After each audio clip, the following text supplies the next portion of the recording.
It's a joy to meet you all again through this Zoom link.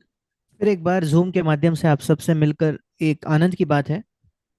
I have come to a new house where we don't. Okay. See, a man fell in sin and he was sent out of paradise. मनुष्य पाप में गिरा और उसे स्वर्ग लोक से निकाल दिया गया।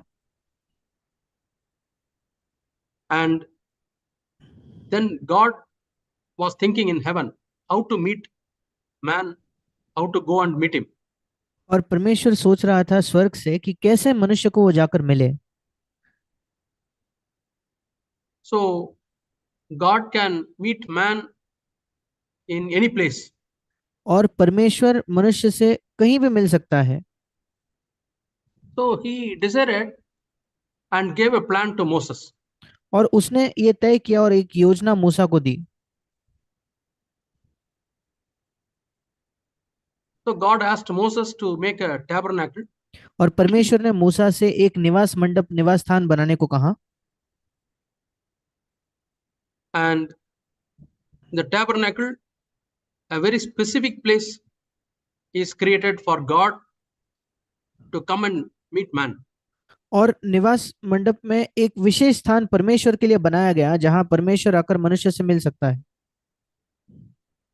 So we read that in the book of Exodus chapter 25. हम इसको निर्गमन की पुस्तक उसके 25 अध्याय में पढ़ते हैं।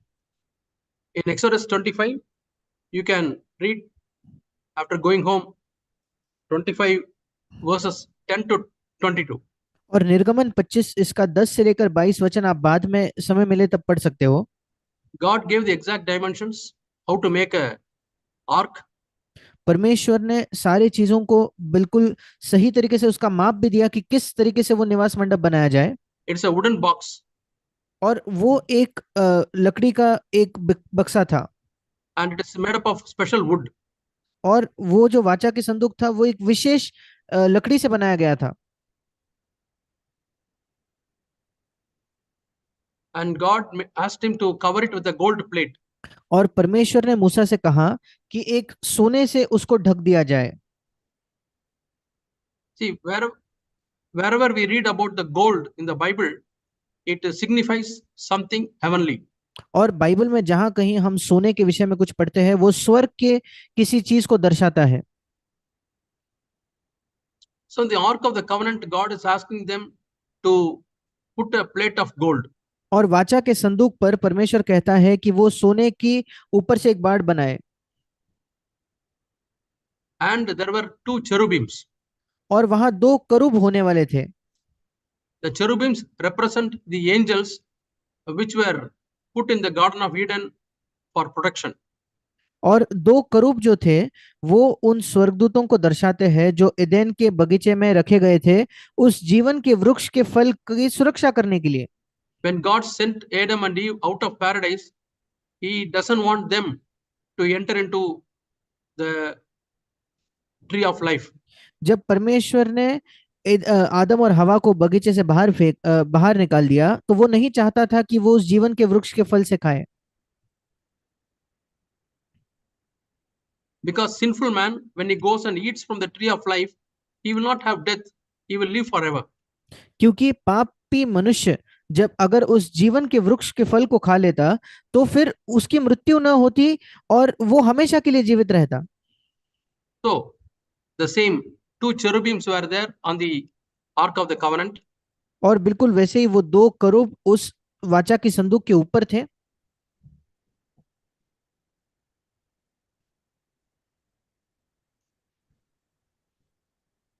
And God decided to call that place as mercy seat.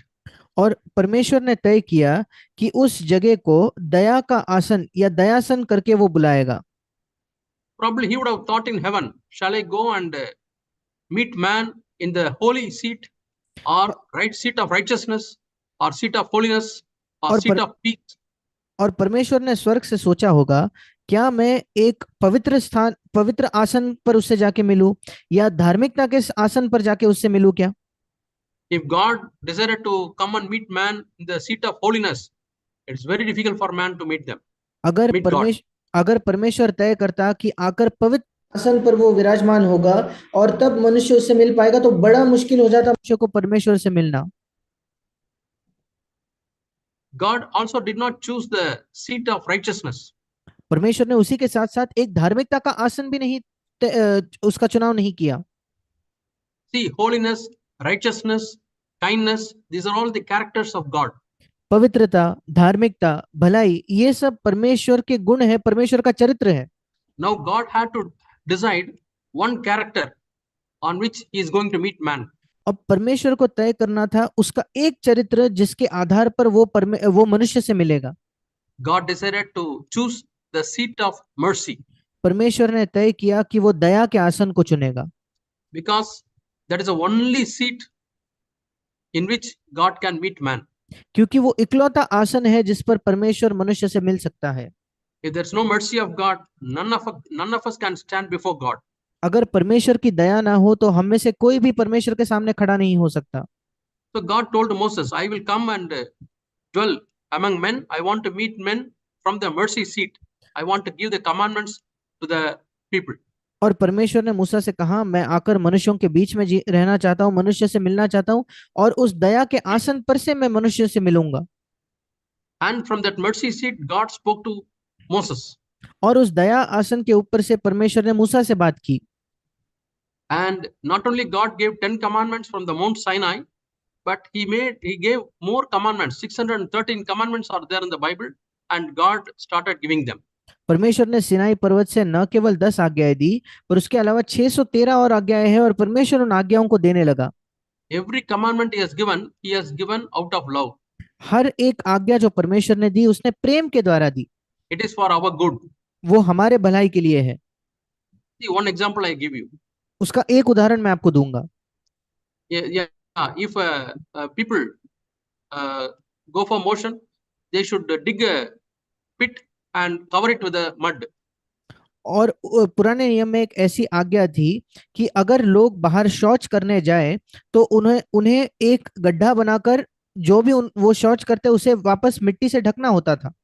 Because that is good for man. It is a hygienic condition. Man will not get sickness. ये मनुष्य के लिए अच्छा है, ये साफ सुथरा रहने का एक पहलू है जिसके द्वारा मनुष्य को बीमारी नहीं होगी। Like that, most of the commandments are towards man's good. और ऐसे अधिकतर जो आज्ञाएं पुराने नियम में थी वो मनुष्य के भलाई की थी, Well-being of the mankind. मनुष्य के उसके अच्छे जीने के लिए। God told him what are all the things he should eat and what are all the things he should avoid. और परमेश्वर ने मनुष्य को ये भी कहा वो सारी चीजें जो उसने खानी चाहिए, सारी चीजें जो उसने नहीं खानी चाहिए। Because God is interested in our health. क्योंकि परमेश्वर हमारे स्वास्थ्य में दिलचस्पी रखता है। And God is also interested in our spiritual health as he is interested in our physical health.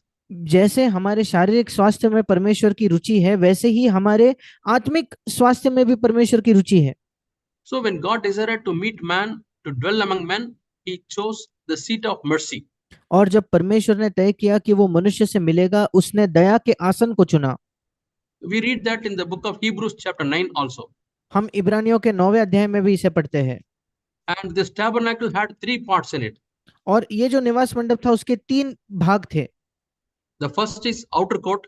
पहला था बाहरी आंगन, where the sunlight was there, natural light was there. जहां धूप या स्वाभाविक जो ज्योति है वहां उपलब्ध थी। Then the second part is the holy place. अंदर था पवित्र स्थान। Showbread was there, altar was there, and lamp was there. और वहां भेंट की रोटियां थी, वहां दीवट थी, वहां मेज था। And the third part is the most holy place. और तीसरा परम पवित्र स्थान कहलाता था।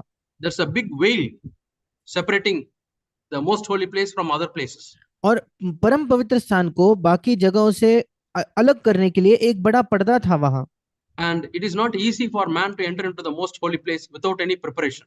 और बिना किसी तैयारी के मनुष्य के लिए उस परम पवित्र स्थान में प्रवेश करना आसान नहीं था।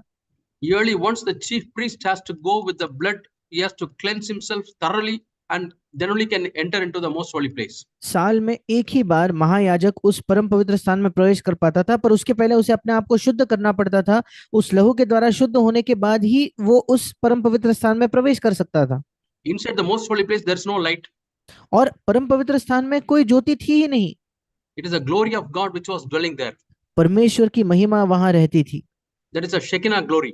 और वो उसकी शेकिना जो महिमा थी, And from that place, God wanted to meet man.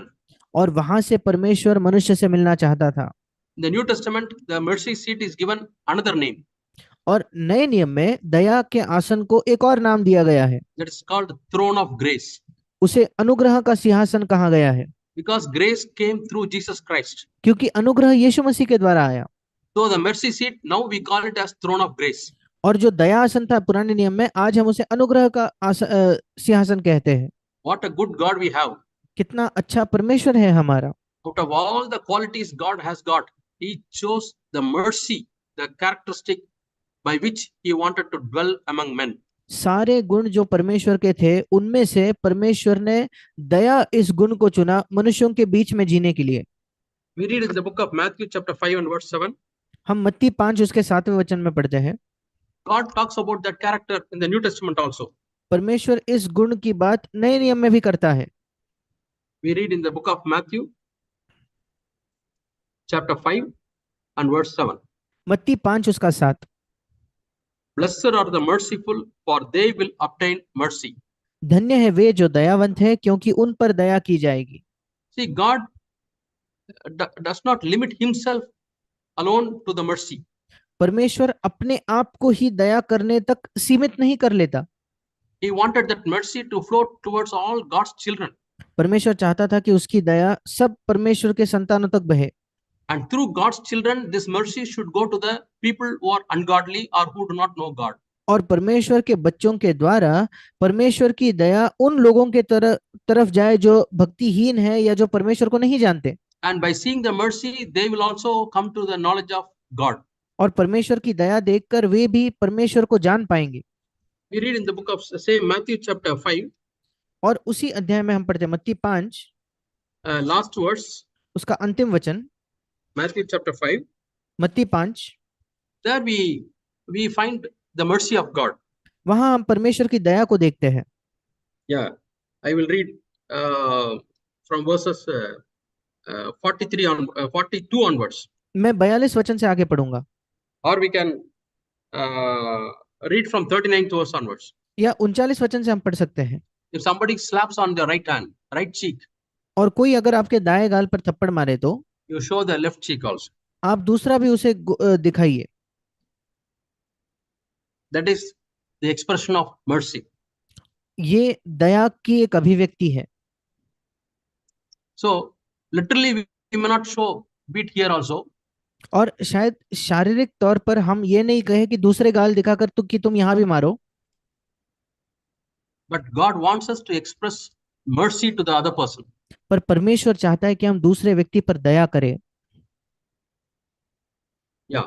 Then God says, when somebody takes your dress, give the shawl also. और उसके आगे प्रभु कहता है, अगर कोई तुम्हारा कुर्ता छीनना चाहे तो अपनी दोहर भी उसे ले लेने दो। 41st verse, when somebody compels you to go a mile, go with him 2 miles. 41 वचन में कोई अगर तुमसे 1 कोस उसका सामान ले जाने कहे तो तुम 2 कोस उसके साथ चलना।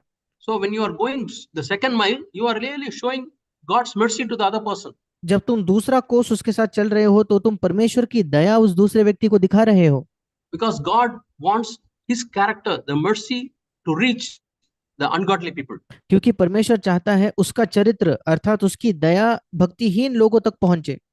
42nd verse, give to the one who asks you and do not turn away from the one who wants to borrow from you. 42 वचन, जो कोई तुझसे मांगे उसे दे और जो तुझसे उधार लेना चाहे उससे मुंह न मोड़। This is another way of showing mercy of God to the other people. परमेश्वर की दया दिखाने का ये दूसरा मार्ग है। And we read in 43rd verse, you have heard that it was said, you shall love your neighbor and hate your enemy. 43 वचन, तुम सुन चुके हो कि कहा गया था अपने पड़ोसी से प्रेम रखना और अपने बैरी से बैर। But I say to you, love your enemies, bless those who curse you, do good to those who hate you, and pray for those who abuse you and persecute you. 44 वचन, परंतु मैं तुमसे ये कहता हूँ कि अपने बैरियों से प्रेम रखो और अपने सताने वालों के लिए प्रार्थना करो। And by doing this, what do we do? ये सब करके हम क्या कर रहे हैं? We show to others that we are children or we are the sons of a heavenly God.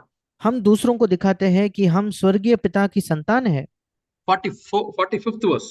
45 वचन, Because our God shines the sunshine to the evil and good. क्योंकि हमारा परमेश्वर भले और बुरे दोनों पर सूर्य उदय करता है। On righteous people and unrighteous people, God showers rain. धर्मी और अधर्मी दोनों पर ही बारिश बरसाता है। What is the purpose? उसका उद्देश्य क्या है? Because God wants to show mercy to the others. परमेश्वर दूसरों को भी दया दिखाना चाहता है। Is very, very merciful God. परमेश्वर एक बहुत ज्यादा दया करने वाला परमेश्वर है। And he says, if you love those who love you, what reward do you have? Do और not even tax collectors do the same?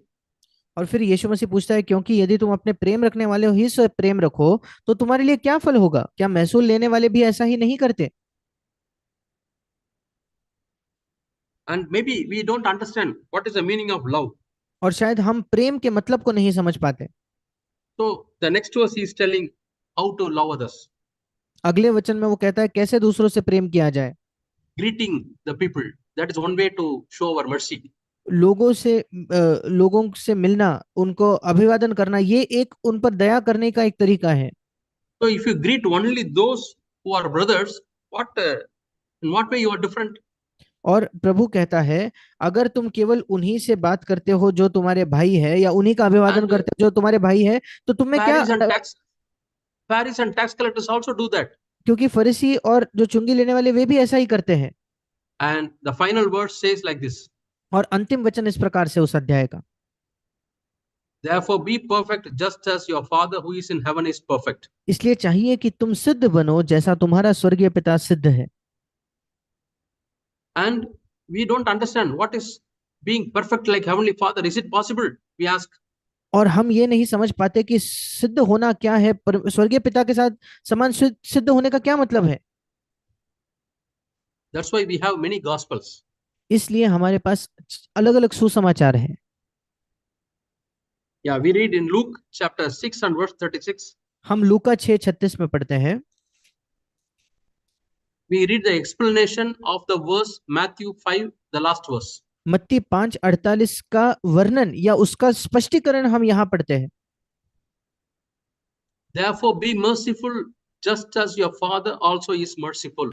जैसा तुम्हारा पिता दयावंत है वैसे ही तुम भी दयावंत बनो। Luke 6:36. Luka 6:36। You know, Moses came down from the Mount Sinai. क्या आप जानते हो मूसा सिनाई पर्वत से नीचे आया, and he came down with the tablets of stone which God has given him. और वो उस पत्थर की पटरियों को लेकर आया जिसको परमेश्वर ने उसे दिया था। And when he saw the sins of the people, he broke the tablets of stone. जब उसने लोगों के पाप को देखा, उसने उन पत्थर की पटरियों को तोड़ दिया। So he was angry. वो क्रोधित हुआ। And we come to Numbers. और जब हम गिनती की पुस्तक में पढ़ते हैं, And the second time when the people were complaining and murmuring that they were not having water.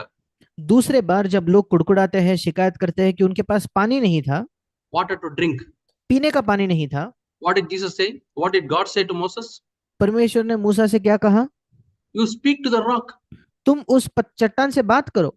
But what did Moses do? पर मूसा ने क्या किया? He bit the rock. उसने उस चट्टान को मारा। And God could not bear it. और परमेश्वर उसे सह नहीं पाया। God told Moses, because of this sin, you did not obey to me exactly, you will not enter into the land of Canaan. परमेश्वर ने मूसा से कहा, इस पाप की वजह से तुमने पूर्ण तौर पर मेरी आज्ञा नहीं मानी, इसलिए तुम कनान में प्रवेश नहीं करोगे।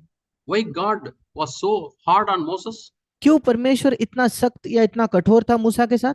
Because Moses is a representative of God. क्योंकि मूसा परमेश्वर का प्रतिनिधि था।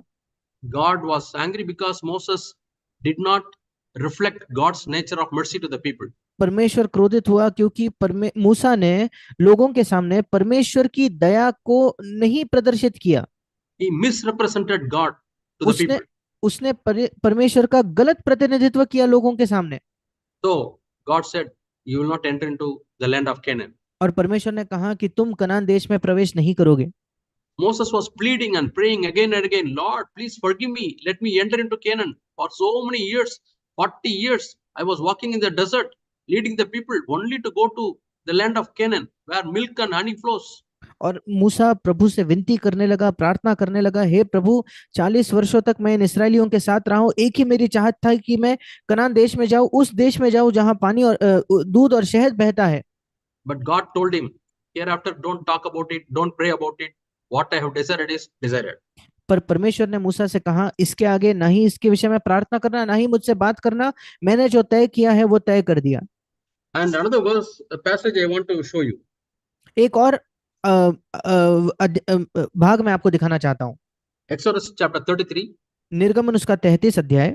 Exodus chapter 33 निर्गमन 33 and verse starting from 16, 17 onwards. और 16-17 वचन से आगे। So Moses wanted to see God, और मूसा परमेश्वर को देखना चाहता था, but God told him, Moses, you can't see me. पर परमेश्वर ने मूसा से कहा, तुम मुझे नहीं देख पाओगे। 20th verse. 20 वचन, You cannot see my face, for no man shall see me and live. तू मेरे मुख का दर्शन नहीं कर सकता, क्योंकि मनुष्य मेरे मुख का दर्शन करके जीवित नहीं रह सकता। But there is a place by me, and you shall stand on a rock. पर प्रभु कहता है, मेरे पास एक स्थान है, यहाँ तू उस चट्टान पर खड़ा हो। It shall come about when my glory passes by, that I will put you in a cleft of the rock and cover you with my hand when I pass by. और जब तक मेरा तेज तेरे सामने होके चलता रहे, तब तक मैं उस चट्टान की दरार में रखूंगा और मैं तेरे सामने से होकर निकल जाऊंगा। And you will see my back, but not my face. और तू मेरी पीठ का तो दर्शन पाएगा, परंतु मेरे मुख का दर्शन नहीं मिलेगा। So what do we read? और फिर हम क्या पढ़ते हैं? 19th verse. 19 वचन, Verse 19, it says, I will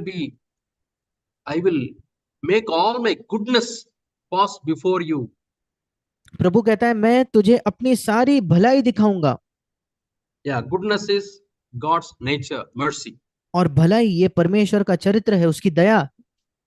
And the same verse, second part, he says, I will be gracious to whom I will be gracious, and will show mercy on whom I will show mercy.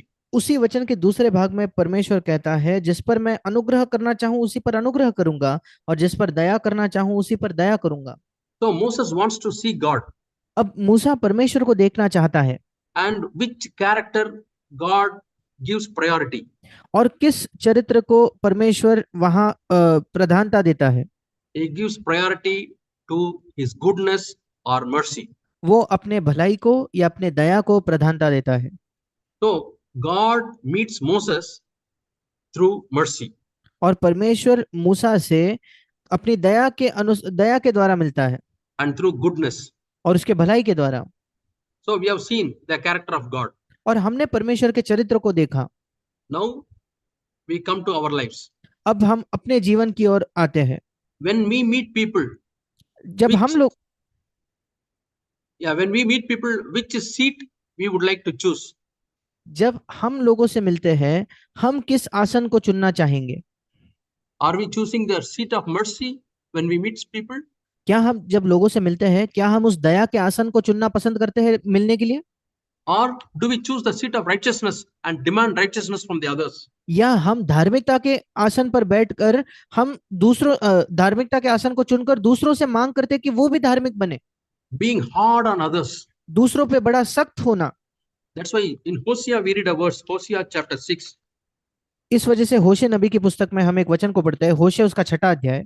Yeah, in the Old Testament, after Daniel, the book comes Hosea. पुराने नियम में Daniel की पुस्तक के बाद होशे पुस्तक आता है। Chapter 6 and verse 6. उसका 6वां अध्याय 6वां वचन। I don't desire sacrifice but mercy. क्योंकि मैं बलिदान से नहीं, स्थिर प्रेम ही से प्रसन्न होता हूँ। Yeah, this is God's character.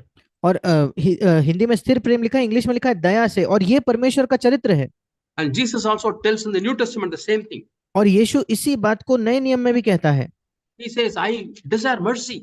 और वो कहता है, मैं दया चाहता हूँ। Yeah, don't be hard. और तुम कठोर या सख्त मत बनो दूसरों पर। And the Pharisees and the Sadducees, they were hard on people. और फरीसी और सदुकी जो लोग थे, वो दूसरे लोगों पर बड़े सख्त, बड़े कठोर होते थे। Then Jesus says, you have to fulfill the commandments, but at the same time you have to be merciful. और फिर यीशु मसीह उनसे कहता है, हाँ तुम्हें आज्ञाएं तो पूरी करनी है, पर उसी समय तुम्हें दया भी दिखानी है। And we read a verse in the book of James. और हम याकूब की पुस्तक में एक वचन को पढ़ते हैं। Book of James, याकूब की पुस्तक chapter 3, तीसरा अध्याय and the last verse. उसका अंतिम वचन। No, I'll just take the verse. Hebrews,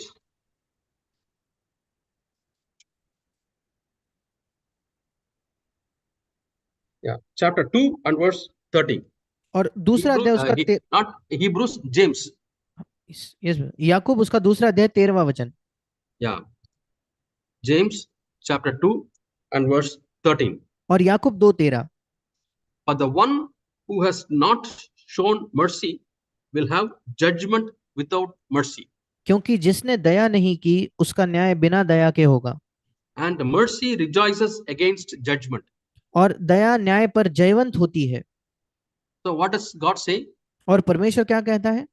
If you are sitting on the seat of righteousness, if you are sitting on the seat of holiness, when you meet others, I will also sit on the judgment seat. Jesus अगर says. परमेश्वर हमसे कहता है, अगर दूसरों से मिलते हुए तुम पवित्रता के आसन पर बैठे हो या तुम धार्मिकता के आसन पर बैठे हो, तो जब मैं तुमसे मिलूंगा मैं भी न्याय आसन पर बैठूंगा। The judgment will be very strict with those who are sitting on the seat of holiness or seat of righteousness when meeting others. जब आप दूसरे लोगों से मिलते हो, अगर आप पवित्रता के स्थान पर बैठे हो या धार्मिकता के आसन पर बैठे हो, ऐसे लोगों का न्याय बड़ा कठोर, बड़ा सख्त होगा। Yeah, we can take the family situation. हम एक परिवार के परिस्थिति को ले सकते हैं। I know some husbands are there. मैं जानता हूं ऐसे कुछ पति हैं। Yeah, some time back I had to counsel a husband and wife, कुछ समय पहले एक पति पत्नी को मुझे समझाना पड़ा, and children were also there. और उनके बच्चे भी थे वहां। I asked the children, "What's the problem? Why you are not talking to your dad?" मैंने बच्चों से पूछा, क्या समस्या है, क्यों तुम अपने पिता से बात नहीं करते? They said he expects perfection in everything. और उन्होंने मुझसे कहा, वे हर एक क्षेत्र में हमसे सिद्धता की अपेक्षा रखते हैं। He always scolds. Why you have not put that particular thing there? Why it is here? Why it is there? और Always scolding. वो हमेशा हमें डांटते रहते हैं, तुमने इसको यहाँ क्यों नहीं रखा, उसको अपनी जगह पर क्यों नहीं रखा, तीसरी चीज क्यों नहीं रखी, हमेशा वे डांटते रहते हैं। And the wife was sobbing, sobbing, sobbing, and weeping, weeping, weeping, and she could not express. और वो पत्नी रो रही थी, रो रही थी, रो रही थी, और वो बयां नहीं कर पा रही थी। And with much difficulty, she was telling. और बहुत कठिनाई से वो कह रही थी, From the time of marriage till now, many years passed, I haven't heard the words of mercy and grace from his mouth. और विवाह से लेकर आज तक कई वर्षों में मैंने कभी उनके मुंह से दया या अनुग्रह के शब्दों को नहीं सुना है। Always scolding. हमेशा डांटना, Why you are like this? Why you are not like? Why you are like this? Why you don't do like this? क्यों तुम ऐसे हो, क्यों तुम ये नहीं करते, क्यों तुम ऐसे हो, क्यों तुम ये नहीं करते। See, the family is suffering और परिवार के अंदर जो है पीड़ा है, because the husband is sitting at the seat of perfection or the seat of judgment or the seat of righteousness. क्योंकि पति जो है वो सिद्धता के आसन पर बैठा है या पवित्रता या धार्मिकता के आसन पर या न्याय आसन पर बैठा है। Even if you are a priest, if you are a minister, अगर आप एक याजक हो, एक सेवक हो, फिर भी I believe every husband is a priest in his home. मैं विश्वास करता हूं हर एक पति अपने घर में एक याजक है। Yeah, you have to be merciful to others. आपको दूसरों के प्रति दया दिखानी है। We read in the book of Hebrews chapter 5. हम इब्रानियों की पत्री उसके 5वें अध्याय में पढ़ते हैं। Hebrews chapter 5 इब्रानियों की पत्री उसका 5वां अध्याय and verses 1 and 2 I'll read. उसके पहले 2 वचन में पढ़ूंगा। For every Hebrews chapter 5 verses 1 and 2. इब्रानियों 5 उसके पहले 2 वचन। For every high priest taken from among men is ordained for men in things relating to God, that he may offer both gifts and sacrifices for sins. क्योंकि हर एक महायाजक मनुष्यों में से लिया जाता है और मनुष्यों ही के लिए उन बातों के विषय में जो परमेश्वर से संबंध रखती है ठहराया जाता है कि भेंट और पाप बलि चढ़ाया करे। He should be able to have compassion on those lacking understanding. वो अज्ञानों और भूले भटकों के साथ नरमी से व्यवहार कर सकता है। इंग्लिश में लिखा है कि वो समझ से उनके साथ सहानुभूति रख सकता है। And on those who have gone astray, और जो भूले भटके हैं उनके साथ भी, since he himself is clothed with weakness. और दूसरा वाक्य है, इसलिए कि वह आप भी निर्बलता से घिरा है। इंग्लिश में लिखा है निर्बलता को पहने हुए है। When we compare ourselves with God, जब हम अपनी तुलना परमेश्वर से करते हैं, we all are weak people. हम सब निर्बल लोग हैं, clothed with weakness. निर्बलता का पोशाक पहने हुए हैं। Then how can I expect somebody to be very perfect? फिर कैसे मैं किसी और से अपेक्षा करूं कि वो बहुत सिद्ध हो। Here in this verse, we see two groups of people to whom we have to be mercy. इस वचन में हम पढ़ते हैं दो झुंड लोगों के जिनके प्रति हमें दया दिखानी है, We have to be merciful. जिनके प्रति हमें दयावंत होना है। First group of people, पहला झुंड, we'll have to say that they don't understand. हमें कहना होगा ये ऐसे लोग हैं जो समझते नहीं है। Might be you are in the spiritual life for many years, more than 10 years or 15 years. शायद आप इस आत्मिक जीवन में कई वर्षों से हो, 10 या 15 साल से आप हो प्रभु में।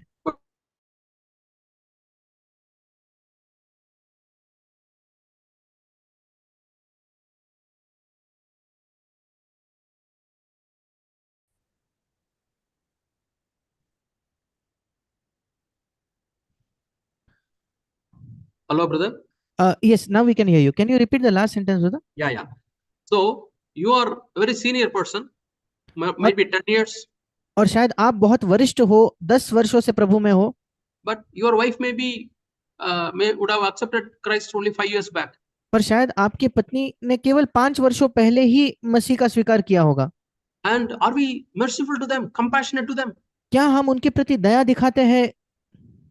Every time when somebody is doing some mistake or error or some way they are not according to the scripture, हर बार जब कोई कुछ गलती करता है, कोई भूल करता है या वो वचन के अनुसार नहीं चलता, तो we'll have to tell ourselves probably they have not understood. हमें अपने आप से कहना होगा शायद वे उस चीज को अब तक नहीं समझे हैं, They have not understood the new and living way वे नए और जीवते मार्ग को नहीं समझे हैं। as I have understood. जैसे मैं उसे समझ गया हूं वैसे शायद वो लोग नहीं समझ पाते। Maybe they are not having my point of view. शायद उनका और मेरा दृष्टिकोण एक सा नहीं है। That is one group of people to whom we have to show mercy. ये एक प्रकार के लोग हैं जिन पर हमें दया दिखानी है। And the second group of people to whom we have to be merciful, और दूसरे प्रकार के लोग जिन पर हमें दया दिखानी है, those who have gone astray, जो भटक चुके हैं, like the prodigal son. उड़ाऊ पुत्र के समान। The prodigal son has gone away, उड़ाऊ पुत्र चले गया था, but father is waiting for him. पर पिता उसका इंतजार करते रहा। The loving father. एक प्रेमी पिता। The loving father did not go in search of him and bring him back forcefully. वो प्रेमी पिता उसे जाकर ढूंढकर जोर जबरदस्ती कर उसे नहीं ले आया। Because his love is so deep, he really wanted a repentance from his son. क्योंकि उसके पुत्र के प्रति उसका प्रेम इतना गहरा था, वो अपने पुत्र से एक वास्तविक मन फिराव चाहता था। Might be if he had gone forcefully and brought him back, he would have again gone back. हो सकता है अगर वो पिता खुद उसे ढूंढकर जोर जबरदस्ती उसे वापस ले आता तो वो वापस लौट जाता। Might be 6 months you would have stayed in the home and again you would have got some more money and property and all you would have sold and got that money and you would have gone back again.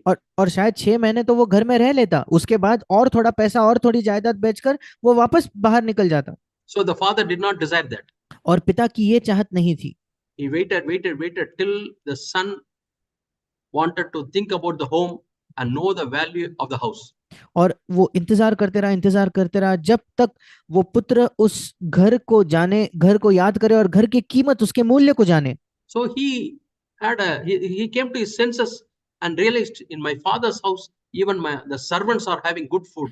और वो अपने आपे में आया, उसको एहसास हुआ कि मेरे पिता के घर में तो मेरे जो पिता के सेवक है उन्हें भी अच्छा भोजन मिलता है। So the hunger and the poverty drove him to father's house. और भूख और गरीबी ने उसको पिता के घर तक लाने पे मजबूर कर दिया। To even such people, the father was showing mercy and compassion. और ऐसे लोगों से भी पिता जो है वो दया और उन पर अनुग्रह करता है, उन पर दया दिखाता है। When he saw his son at a distant place, he ran and hugged him and kissed him. जब उसने अपने बेटे को दूर से आते देखा तो वो दौड़ कर गया, उसको गले लगाया और उसको चूमा। He did not say, "Oh, you are stinking. Your dress is very dirty. Please go and have bath. Then I will hug." No. उसने ये नहीं कहा कि तुम में से तो बदबू आती है, तुम्हारे कपड़े धुले हुए नहीं है, जाकर पहले नहा लो फिर मैं तुम्हें गले लगाऊंगा, ऐसा नहीं किया। His love went beyond the dirty dress. उसका जो प्रेम है उसके मैले कपड़ों से भी बढ़कर था। His love went beyond the stinking body. और उसके बदबू भरे बदन से भी आगे उसका प्रेम था। That's a Heavenly Father's compassion and mercy. ये स्वर्गीय पिता की दया और उसकी करुणा है।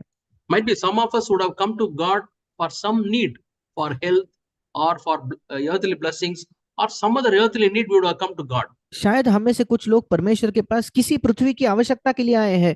शायद हम स्वास्थ्य चाहते थे, या कोई इस पृथ्वी का आशीष चाहते थे, या कोई ऐसी शारीरिक वस्तु जो हमें चाहिए थी। God is still happy because we are coming to Him. परमेश्वर फिर भी खुश है क्योंकि हम उसके पास आ रहे हैं। The same way, when somebody comes to us, not because they love us or value us, they come because of some need, thinking that we can give. बिल्कुल वैसे ही जब लोग हमारे पास आते हैं, इसलिए नहीं क्योंकि वो हमसे प्रेम करते हैं या हमारा मूल्य करते हैं, पर इस वजह से क्योंकि उन्हें लगता है कि हम उन्हें कुछ दे सकते हैं। Are we able to love them? क्या हम उनसे प्रेम कर पाते हैं? I heard many testimonies from people's lives. मैंने लोगों के जीवन से कई गवाहियों को सुना है। We went to this prayer meeting. हम इस प्रार्थना सभा में गए थे। People showed real love. लोगों ने हमारे प्रति एक सच्चा प्रेम दिखाया। They showed mercy. उन्होंने हम पर दया की। They did not judge us. उन्होंने हमारा न्याय नहीं किया। They did not condemn us. उन्होंने हमें दोषी नहीं महसूस किया। It attracted me towards God. और उनके व्यवहार ने मुझे परमेश्वर की ओर आकर्षित किया। And now I am a child of God. और आज मैं परमेश्वर की संतान हूँ। So parents, will you be able to say to your children? और माता पिता, क्या आप अपने बच्चों से कह पाओगे? Are you showing compassion and real love and mercy to your children? क्या आप अपने बच्चों को दया, सच्चा प्रेम और करुणा दिखाते हो क्या? Truth is also needed. सत्य की भी आवश्यकता है। But not truth and righteousness, holiness. I am holy and all. Unless you become holy and righteous, I will not accept you. We should not tell like that. पर सत्य और धार्मिकता ऐसे नहीं कि मैं धार्मिक हूं और मैं चाहता हूं कि जब तक तुम धार्मिक ना हो मैं तुम्हें स्वीकार नहीं करूंगा। हमें ऐसा नहीं कहना है। So we have a very honorable ministry. हमारे पास एक बहुत ही आदर की सेवकाई है। All of us are kings and priests. हम सब राजा और याजक है। We have to represent God to our children. हमें अपने बच्चों के सामने परमेश्वर का प्रतिनिधित्व करना है। I have heard from some children. मैंने कुछ बच्चों से ये सुना है। I don't want to come to this church because my father, we see the father's life. और मैं इस कलीसिया में नहीं आना चाहता क्योंकि मैं अपने पिता के जीवन को देखता हूँ। No understanding, no compassion, no mercy. How can we come to the church where he is going? वे समझते नहीं है, कोई दया नहीं है, कोई भलाई नहीं करते, तो कैसे हम उसी कलीसिया में जाए जिस कलीसिया में हमारे पिता जाते हैं। We don't want to worship the God who my father is worshiping. हम उस परमेश्वर की आराधना नहीं करना चाहते जिस परमेश्वर की आराधना मेरा पिता करता है। Because he is such a hard man. क्योंकि वो ऐसा सख्त और कठोर इंसान है। Very demanding man. बहुत ज्यादा मांगे रखने वाला पिता है। Yeah. We read in the book of Job chapter 6. हम अय्यूब की पुस्तक उसके 6ठे अध्याय में पढ़ते हैं। Chapter 5 and 6. 5वें और 6ठे अध्याय में Eliphaz, the Job's friend. और एलिपस जो अय्यूब का मित्र था। The entire 5th chapter you read, all words he is speaking. और 5वें अध्याय में आप देखते हो कि वो कहते रहता है, शब्द बोलते रहता है। All are harsh words and words of judgment. और बहुत सख्त कठोर शब्द है, न्याय के सारे शब्द है। And Job was not at all happy. और अय्यूब बिल्कुल भी खुश नहीं था। You know what Job says in chapter 6? क्या आप जानते हो 6ठे अध्याय में अय्यूब क्या कहता है? Your words are like white yolk of the egg which does not have any taste. और वो कहता है कि तुम्हारे जो शब्द है वो उस अंडे के सफेद हिस्से के समान है जिसमें कोई स्वाद नहीं है। Your words are like food which is not having any salt. तुम्हारे शब्द उस भोजन के समान है जिसमें नमक नहीं है। My dear brothers and sisters, मेरे प्रिय भाई और बहनों, we are parents. हम जो माता पिता है, And how are our words? हमारे शब्द कैसे हैं? Are our words condemning words? क्या हमारे शब्द जो है हमेशा दोष की भावना लाते हैं बच्चों में? Piercing words? क्या उन्हें आर पार छेदने वाले शब्द है क्या? Which hurt our children? जिससे हमारे बच्चों को चोट पहुंचेगी? Which widens the gap between the parents and children? और जिसके द्वारा माता पिता और बच्चों के बीच का जो अलगाव है, जो दूरी है, वो और बढ़ जाएगा। They don't want to spend time with the parents. वे माता पिता के साथ समय नहीं बिताना चाहते। They prefer to be with their friends. वे ज्यादा ये चाहते कि वे अपने मित्रों के साथ समय बिताए। Because they want understanding words. क्योंकि वे चाहते हैं कि कोई उनके साथ समझदारी के शब्द कहे, Words of concern. उनके बारे में परवाह के शब्द कहे। That's why we read a verse in Colossians. और इसलिए हम कुलुसियों की पत्री में एक वचन को पढ़ते हैं। Colossians chapter 4 and verse 6. कुलुसियों 4 उसका 6। Colossians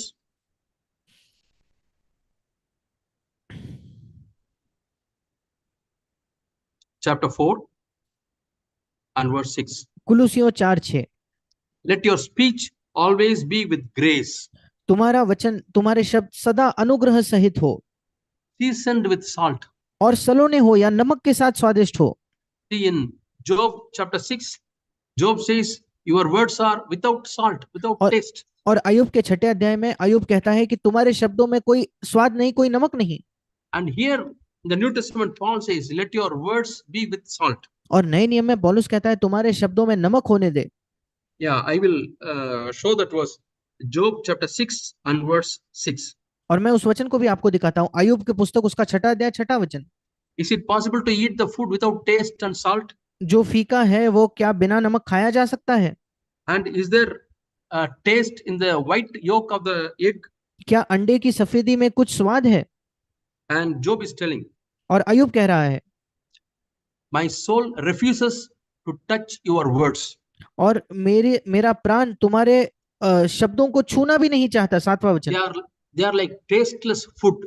वो बिल्कुल बिना किसी स्वाद का भोजन है। When we were young children, जब हम छोटे बच्चे थे, some kind of blisters came throughout our body. और अगर हमारे शरीर में सारे फोड़े आ जाते थे, Every day morning, pus will come out of these blisters. और हर दिन सुबह वो जो फोड़े थे उसमें से पस आता था। We had a very tough time. और बहुत कठिन समय था। We'll keep our hands like this. हम अपने हाथों को ऐसे रखते थे। And everywhere, every day, new blisters come. और हर दिन नए नए फोड़े शरीर पे आते थे। And my dad will take the coconut, the outer fiber, and he will rub it and he will give us bath, which is very terrible time. और मेरे पिता जो थे वो नारियल के बाहरी सतह को लेकर हमारे शरीर को इस प्रकार से मानो धोते थे, और वो बहुत कठोर होता था, बहुत मुश्किल समय होता था। 3 months we suffered. 3 महीने हमने उसको सहा। Somebody said you have to take food without salt. किसी ने कहा कि तुम्हें बिना नमक के भोजन को खाना चाहिए। So every time, 3 days, 3 meals per day, we had to take food without salt. और हर दिन 3 बार हमें बिना नमक के भोजन खाना पड़ता था। We can't eat. We could not eat. हम खा नहीं पाते थे। Oh, we hated the food. हमें उस खाने से बिल्कुल नफरत थी। There's no salt. क्योंकि नमक ही नहीं था। Salt adds taste. नमक से स्वाद आता है। My dear brothers and sisters, मेरे प्रिय भाई और बहनों, are our children suffering like we suffered, eating tasteless food? क्या हमारे बच्चे वैसी पीड़ा उठाते जैसे हमने बचपन में उठाई थी, जब बिना नमक का खाना खाना पड़ता था? Yeah, my dad speaks, my mom speaks, but it is not touching my soul. मेरे माता पिता बात तो करते हैं पर वो मेरे प्राण को नहीं छूता। There's no compassion, there's no mercy. कोई दया नहीं है, कोई करुणा नहीं है। Sometimes some parents are like Job's friends. कुछ माता पिता अय्यूब के मित्रों की तरह है। And when they speak, it pierces the heart. जब वे कुछ कहते हैं तो वो हृदय को बिल्कुल छेद देता है। No, with our words should be gracious. नहीं, हमारे शब्द जो है वो अनुग्रह भरे होने चाहिए, Seasoned with salt. नमक से सलोने होने चाहिए। We read in Jeremiah chapter 15 and verse 19. हम यिर्मयाह 15 के 19 में पढ़ते हैं। How can we start speaking words of grace, gracious words? कैसे हम अनुग्रह के शब्दों को कहना शुरू करें? God is giving an advice here. परमेश्वर यहाँ एक सलाह देता है। Jeremiah 15 and verse 19. यिर्मयाह 15 उसका 19। What do we read here? हम यहाँ क्या पढ़ते हैं? You keep on separating the worthless from the precious. और तू अनमोल को निकम्मे से अगर अलग करता रहे तो Then when you speak, it will be like I speak. और फिर जब तू बात करेगा तो ऐसा होगा मानो मैं बात कर रहा हूँ। Jeremiah chapter 15 and verse 19. यिर्मयाह 15 का 19। Jeremiah chapter 15 and verse 19. यिर्मयाह 15 19। It's a very important verse. बहुत महत्वपूर्ण वचन है। If you take out the precious from the vial, you will be as my mouth. यदि तू अनमोल को कहे और निकम्मे को न कहे, इंग्लिश में लिखा है अगर अनमोल को निकम्मे से अलग करे तो तू मेरे मुख के समान होगा। Maybe you have spoken to your children or your relatives or to some brothers or sisters. शायद आपने अपने बच्चों से या अपने रिश्तेदारों से या किसी भाई बहनों से कुछ कहा है, or to your colleagues, या अपने सहकर्मियों से। and see whether anything unwanted thing I have spoken, और देखिए कुछ ऐसा है क्या जो जरूरी नहीं था पर आपने कह दिया, which humiliates them, जिसके द्वारा वे अपमानित होते हैं, which puts them down, जिसके द्वारा वे तुच्छ समझने लगते हैं अपने आप को, which exposes their nakedness जिससे उनका जो नग्न अवस्था है वो उजागर किया जाता है दूसरों के सामने। and separate it from your speech. और ऐसे सारी चीजों को अपने बातचीत से निकाल दीजिए। If you are sincere in doing this separation process, अगर आप ये करने में बिल्कुल ईमानदार है, इस अलग करने की प्रक्रिया को करने में बिल्कुल ईमानदार है, तो you know how they take gold? क्या आप जानते हो वे सोने को किस प्रकार से लेते हैं? 1 gram of gold will be mixed in 1 ton of mud. और सोने का जो 1 ग्राम है, सोना है, वो लगभग 1 टन मिट्टी में मिला हुआ होता है। And they keep on separating the mud, kilos and kilos and kilos and kilos, and finally they get the gold. और वो बार बार मिट्टी को अलग करके कई किलो मिट्टी अलग करने के बाद उन्हें थोड़ा सा सोना मिलता है। The same way, 1 gram of gracious word, if it has to come, we have to separate tons of unwanted words. बिल्कुल वैसे ही अगर 1 ग्राम बहुमूल्य शब्द हमारे मुंह से निकलने हैं तो हमें कई टन जो व्यर्थ के शब्द है अपने मुंह से निकालने होंगे। Then when you speak some words, जब आप उस 1 टन बुरे शब्दों को अलग करोगे, उसके बाद अगर आप कुछ शब्द कहो, people will say, oh, it was like God speaking to us. और फिर लोग कहेंगे ये तो वैसा था मानो परमेश्वर हमसे बात कर रहा है। That's the meaning of this verse. इस वचन का यही मतलब है, You will be like my mouth. तुम मेरे मुंह के समान होंगे। So we have to be the mouthpieces of God. और हमें परमेश्वर के मुख के समान बनना है। Jesus says, as the Father has sent me into this world, so shall I send you into this world. और यीशु ने हमसे कहा, जैसे पिता ने मुझे इस संसार में भेजा है, वैसे ही मैं तुम्हें इस संसार में भेजता हूँ। And how Jesus spoke to people? और यीशु मसीह लोगों से कैसे बात करता था? He was meeting the Samaritan woman. वो सामरी स्त्री से मिल रहा था। He didn't sit on the seat of righteousness. वो वहां धार्मिकता के आसन पर नहीं बैठा। Hey, you don't know who you are speaking to me. I am a righteous God. You are not righteous. Now itself repent and forsake all your sins. Then I can speak to you. He did not say like that. तुम जानते नहीं तुम किससे बात कर रहे हो, मैं एक बड़ा धर्मी परमेश्वर हूँ, तुम पापी हो, अपने सारे पापों को त्याग दो, मन फिराओ, उसके बाद ही मुझसे बात करो, ऐसा यीशु ने नहीं कहा। He was talking how to worship God in spirit and truth. वो उस स्त्री से क्या बात करता है कि परमेश्वर की आराधना कैसे आत्मा और सच्चाई में की जाए। Is she so spiritual that Jesus is speaking about worshiping in spirit and truth?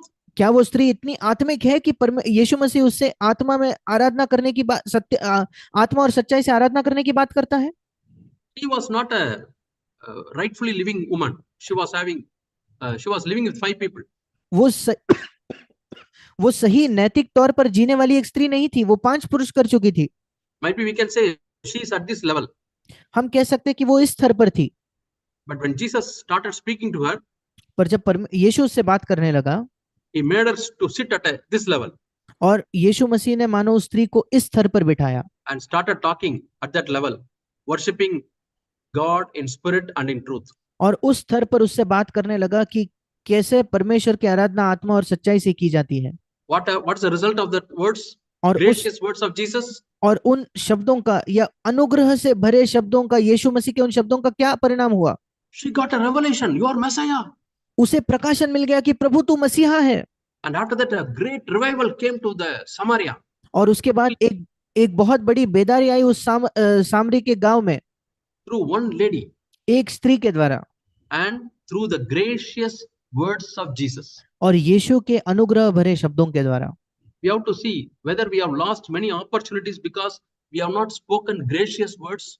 और हमें ये जांचना होगा कहीं हमने कई मौके तो नहीं गवा दिए केवल इसलिए क्योंकि हमने अनुग्रह भरे शब्दों को नहीं बोला। Have we turned away people because of ungracious words? क्या हमने लोगों को दूर कर दिया केवल अपने अनुग्रह भरे शब्द न कहने की वजह से?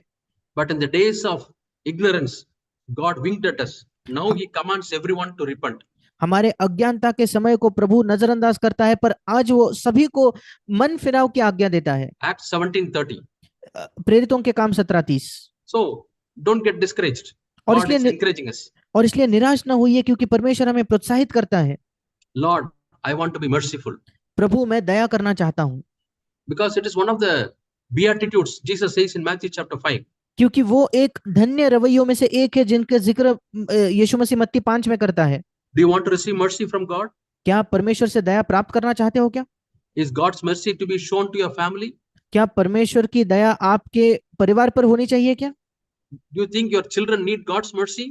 क्या आपको लगता है आपके बच्चों को परमेश्वर की दया की आवश्यकता है क्या? Then Matthew chapter 5, we read, be merciful, you will receive mercy. फिर मत्ती 5 में हम पढ़ते हैं कि जो दयावंत है उन पर दया की जाएगी। You also read Matthew chapter 18, where one man, his loan was forgiven, but he went and cut the throat of another person, and how God dealt with him. और उसी के साथ साथ आप मत्ती 18 को भी पढ़िए, जहां एक व्यक्ति के कर्जे को जब माफ कर दिया गया, उसने जाकर किसी और के गर्दन को पकड़कर उस पर दया नहीं दिखाई, और परमेश्वर God, उसके साथ कैसा रवैया किया गया। God put him in jail and he handed over to torturers. परमेश्वर ने उसे फिर एक बार बंदीगृह में डालकर दंड देने वालों के हाथ में सौंप दिया। So let us be merciful. और आइए हम दया दिखाएं। God chose the seat of mercy to meet people. परमेश्वर ने दया के आसन को चुना लोगों से मुलाकात करने के लिए। Lord, I will also choose the same seat and will be merciful to others, Lord. प्रभु, मैं भी उसी दया के आसन को चुनूंगा और दूसरों पर दया दिखाऊंगा। And merciful with heavenly wisdom. और स्वर्गीय बुद्धि के साथ मैं दया दिखाऊंगा। May God help us परमेश्वर हमारी सहायता करे so that God can reach out to many people through us. ताकि परमेश्वर हमारे द्वारा कई लोगों को मिल सके। Shall we pray? We bow आइए down our heads and pray. आइए हम अपने सरों को झुकाएंगे और प्रार्थना करेंगे। Our dear loving Heavenly Father, we thank you, Lord, for your mercy and kindness. हमारे प्रेमीय स्वर्गीय पिता, तेरे भलाई तेरी दया के लिए हम तेरा धन्यवाद करते हैं। Though you are holy, righteous, and very strict God, you chose mercy, Lord, when you wanted to meet us. इसके बावजूद कि तू पवित्र है, बहुत ज्यादा धर्मी है, उसके बावजूद प्रभु जब तूने हमसे मिलना चाहा तो तूने दया को चुना प्रभु। Now you are seated on the throne of grace, आज तू अनुग्रह के सिंहासन पर बैठा हुआ है, so that we can come and receive mercy and grace. ताकि हम अनुग्रह और दया को प्राप्त कर सके। And Lord, help us to be merciful. और प्रभु हमारी सहायता करके हम भी दया दिखाए। Let our words be gracious, Lord. हमारे जो शब्द है प्रभु वो अनुग्रह से भरे होने दे प्रभु। We will win our wives, our husbands, our children. हम अपने पत्नियों को, अपने पतियों को, अपने बच्चों को तेरे लिए जीत पाए। Bless everyone who has joined through this Zoom link, Lord. सबको आशीष दे प्रभु जो इस जूम के माध्यम से आज जुड़े हैं। We give you all the glory in Jesus' name we pray. Amen. हम सारी महिमा तुझी को देते हैं, यीशु के नाम से मांगते हैं, आमीन। Amen. आमीन। Thank you, brothers. God bless you. Thank you. आप सबका धन्यवाद। प्रभु आपको आशीष दे।